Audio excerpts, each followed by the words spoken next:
আমাদের আরেকজন convener doctor Animesh bug, যিনি SC/ST সেলের কনভেনার, অ্যান্ড ওনারা এত কষ্ট করে এত কম সময়ে অল্প সময়ে এই আয়োজন করতে পেরেছেন এবং ম্যাডাম দীপানিতা সান্যালকে নিয়ে এসেছেন। আমাদের মধ্যে আছেন তুহিন বাবু। আমরা আনন্দিত, গর্বিত যে কেকেদাস কলেজে এসে ওনারা ওনাদের মূল্যবান সময় দিয়ে ওনাদের কথা, লেকচার শেয়ার করবেন আমাদের সঙ্গে।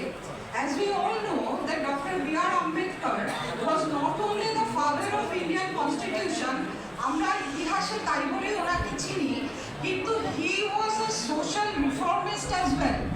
এইটুকু যা জানি তার থেকেই, এবং সেই জন্যেই মার্জিনালাইজ দলিতদের জন্য ওনার যে চিন্তা ভাবনা, সমাজ সম্বন্ধে যে চেতনা, সেখান থেকেই আমরা এই মাসটা পুরো ওনার জন্মদিন, জন্মজয়ন্তী, ওরা যেমন বললেন 14ই এপ্রিল অলরেডি হয়ে গেছে, অলরেডি পালিত, কিন্তু আমরা এই পুরো মাসটাকে দলিত মান্থ হিসেবে, দলিত হিস্ট্রি মান্থ হিসেবে পালন করছি।